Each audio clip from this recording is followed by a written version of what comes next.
ya karanta wasu addu'o'i mai tsayi. Bayan ya gama addu'o'in, sannan ya aje takalmin ya ce, gaskiya kuna cikin matsala. Wannan takalmi ba kawai takalmi ba ne, takalmi ne na sihiri kuma na tsafi, wanda yake ɗauke da mugayen abubuwa. Don haka mafita guda ɗaya ce. Wannan mata makira ce kuma azzaluma, tana amfani da takalma wajen yaye wa mutane farin cikinsu. Dukkanin wanda ya sai takalminta, to kowane farin ciki da wadatar da ke cikin rayuwarsa tana ɓacewa daga gare shi ta koma wajenta. Sadi ce. Wata rana a wani ƙauye mai tarin ni'ima, an yi wani manomi mai suna Dini. Dini yana rayuwa da matarsa Nana. Yana da gona wadda yake noma koyaushe, wadda suke samun albarka da ita. Sannan suna da dabbobin da suke yin kiwo har ma da kaji. Kajinsu suna da albarka domin kowacce ƙwai take yi. Haka suke tara ƙwan nan su sai da wani kuma su ci wani har ma su yi alheri. Dabbobinsu kuwa suna haihuwa yayin da suke ta tara garke. Gonarsu suna samun abin arziki da ita duk shekara. Suna gudanar da rayuwarsu cikin farin ciki da soyayya shi da matarsa Nana. Dini da Nana kowa ya san su a cikin wannan ƙauye. Gidansu gida ne mai cike da annuri da zaman lafiya. Kowa a ƙauyen yana sha'awar yadda suke gudanar da rayuwarsu. Koyaushe sukan je kasuwar ƙauye duk ranar kasuwa su sai da abin da suka tara na daga ƙwan kazarsu. Idan suka saida sai su siyo wani abin buƙata da za a iya nema a cikin ƙauye su dinga saidawa. Haka dai suke rayuwarsu cikin rufin asirin Allah. Wata rana sun je kasuwar ƙauye kamar yadda suka saba. Sai suka tarar da wani shago wanda sabo ne aka buɗe shi. Wata mata mai suna Gwaggo Mai Takalma ta baza takalma tana saidawa. Takalma ne masu kyau da ɗaukar ido wanda ake yayi a wannan lokaci. Sai dai sun sha bamban da na sauran 'yan kasuwa da suke saidawa. Domin takalman nata suna da matuƙar arha. Mutane har suka fara raɗe-raɗi a kan shin wannan wane irin takalmi ne mai arha haka? Saboda takalman suna da matuƙar kyau da ɗaukar ido. Don ba su taɓa ganin takalma irin na Gwaggo Mai Takalma ba. Hakan ya sa ake ta tsegumi a cikin kasuwa. Amma Dini da matarsa Nana ko da suka ga waɗannan takalman sai suka ji sun burge su. Don haka Nana ta ce ya kamata su je su sai waɗannan takalman. Dini ya ce babu komai, ni kaina takalman sun yi min. Mu gama duk abin da za mu yi a kasuwa sai mu je mu siya. Bayan sun gama abin da suke a kasuwa suka shiga shagon Gwaggo Mai Takalma. Cikin fara'a da sakin fuska Gwaggo Mai Takalma ta karɓe su hannu bibbiyu, sannan suka zaɓi takalma. Inda Dini ya zaɓi wani baƙi mai sheƙi da walwali ya siya. Ita kuma Nana ta zaɓi wani ja mai kyau wanda ta tabbatar za ta shiga taro da shi kuma za a yaba mata da ganin kyan wannan takalmi. Bayan sun biya kuɗi suka yi sallama suka rabu cikin mutunci da fara'a. Gwaggo Mai Takalma ta yi musu godiya suka tafi. Tun daga wannan rana da suka siyo takalma suka fara amfani da su, sai komai a gidan nasu ya fara sauyawa. Musa ya fara zama mafaɗacin mutumi, wanda a da koyaushe suna cikin raha da farin ciki. Sukan zauna a ƙarƙashin bishiyar da ke tsakiyar gidansu su sha iska tare, hatta girki ma tare suke yi da matarsa Nana. Amma tun daga wannan lokacin da suka siya takalma sai ya daina zama tsakar gida, sannan ya daina sakin fuska ga matarsa. Ya zama mutum mai zafin rai. Koyaushe idan Nana ta yi masa magana sai masifa da faɗa iri-iri. Wani zubin in ya shigo gida ya yi mata jefe-jefe da takalma. Gonarsa da yake aiki ita ma ta fara bushewa. Amfanin gonarsa ya dinga lalacewa. Kajinsa suka fara daina ƙwai. Idan ya zama ɗaya ta yi yau to ɗaya sai gobe. Har ma ta kai ga gaba ɗaya sun daina yin ƙwan sai ran da Allah ya yi. Awakinsu suka fara ramewa. Komai dai ya taɓarɓare musu. Ita kuma Nana hakan ya sa ta fara jin zafi a zuciyarta. Ita ma baƙin ciki ya turnuƙe ta. Take ita ma ta ji ta sauya ga baki ɗaya. Wannan duniya ta yi mata zafi a lokacin.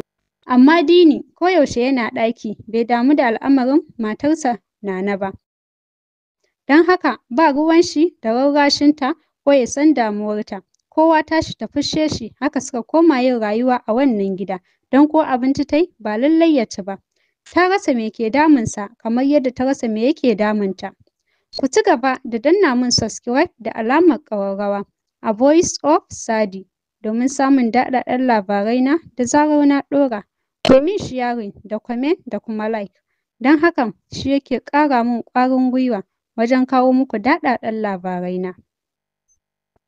Wata rana Amina ta yanke shawarar za ta wajen kakarta wadda take a maƙotan ƙauyensu domin ta faɗa mata damuwarta. Haka kuwa aka yi, ta shirya ta tafi. Kakarta mace ce mai kirki, mai hankali da hangen nesa, don haka bayan sun gama hirarsu ta 'yan uwa da dangi, Nana ta faɗa wa kakarta duk halin da suke ciki da kuma siyan wannan takalmi. Tsohuwar ta yi matuƙar mamaki sannan ta ƙare wa takalmin Nana kallo. Ga shi nan dai ja mai kyau abin sha'awa, amma sai ta ji lallai ita ma takalmin nan bai wani kwanta mata ba. Don haka ta ce wa Nana ta zo su je wajen malami, domin akwai wani babban malami a ƙauyensu wanda yake koyarwa a masallaci. Yana koyar da yaran garin baki ɗaya a kowace rana. Mutum ne shi mai kirki da tsoron Allah, don haka shi ne zai warware musu wannan matsala. Haka kuwa aka yi, da Nana da kakarta suka tafi wajen malam. Bayan sun gaisa, Nana ta zayyana wa malam duk halin da take ciki da kuma abin da ya faru tun daga siyan takalmi. Malam ya ɗauki takalmin, ya riƙe shi sosai, ya kalle shi, sannan ya rufe ido, ya karanta wasu addu'o'i mai tsayi. Bayan ya gama addu'o'in, sannan ya aje takalmin ya ce, gaskiya kuna cikin matsala. Wannan takalmi ba kawai takalmi ba ne, takalmi ne na sihiri kuma na tsafi, wanda yake ɗauke da mugayen abubuwa. Don haka mafita guda ɗaya ce. Wannan mata makira ce kuma azzaluma, tana amfani da takalma wajen yaye wa mutane farin cikinsu. Dukkanin wanda ya sai takalminta, to kowane farin ciki da wadatar da ke cikin rayuwarsa tana ɓacewa daga gare shi ta koma wajenta. Don haka mafita ɗaya ce, dole ne a kwashe waɗannan takalma a ƙona su a cikin wuta, su ƙone ƙurmus su zama toka. Ta haka ne kawai za a kawo ƙarshen wannan abu da yake faruwa da ku. Nana da kakarta suka yi godiya, suka ba malam sadaka suka tafi. Da sauri Nana ta koma gida. Aiko tana zuwa ta haɗa wuta sosai, ta ebi jajayen takalmanta ta saka a cikin wannan wuta. Takalman suka fara ƙonewa, haka ta tsaya ta yi ta kallonsu suna ci da wuta, har sai da ta tabbatar sun yi toka, sannan ta bar wajen. Ta shiga ɗakin mijinta domin ta ebo nashi takalman. Aiko tana shiga ta ci sa'a ba su ya sa ba, don haka tana ɗauko su ta tafi wajen bakin wutan nan. Amma ga mamakinta sai ta ga Gwaggo mai takalma a wata irin mummunar kama, idanunta sun fiffito waje, haƙoranta sun yi zaƙo-zaƙo, ta zama wata irin baƙi ƙirin, abin dai abin tsoro. Gaban Nana ya faɗi kuma hankalinta ya tashi, domin babu kowa a gidan kuma ta san ba za ta kuɓuta ba idan har wannan mata ta kama ta. Cikin ƙaraji da ihu mai takalma ta ce, ki bani takalman nan kada ki ƙona. Nana ta ce, ina, wallahi ba zan baki ba, lallai sai na ƙona, sai kin fitar da mu daga wannan bala'in da kika samu, ba za mu ci gaba da rayuwa a haka ba. Mai takalma ta ce, idan baki bani ba zan halaka ki, domin da shi ne nake iya samun farin ciki. Nana ta ce, aiko daga yau sai dai ki samu baƙin ciki, amma ba za ki ci gaba da zaluncin da yake aikatawa ba. Aiko ta yi kukan kura, ta jefa waɗannan takalman a cikin wutar da ta haɗa, nan su ma suka kama da wuta suna ci. A take Gwaggo mai takalma ta riƙe kai, ta zuba wata uwar ƙara da ta cika gidan baki ɗaya, har sai da Nana ta faɗi gefe ta toshe kunnuwanta. Cikin ƙanƙanin lokaci, mai takalma ta zama wani baƙin hayaƙi da ya turnuƙe gidan baki ɗaya, wanda a hankali ya dinga ɓacewa, a ƙarshe ya ɓace ɓat, aka shafe babunta. Shikenan Gwaggo mai takalma ta ɓace na har abada. Tana zaune tana kallon ikon Allah yayin da takalmin ya gama ƙonewa ƙurmus, mijinta Dini ya shigo. Yana shigowa yake ce mata, Nana wai me yake faruwa? Ni fa gani nake tamkar muna rayuwa a cikin mafarki. Nana ta faɗa masa dukkanin abin da ya faru tsakaninta da Gwaggo mai takalma, da ma zuwa wajen malami da duk abin da ya faru.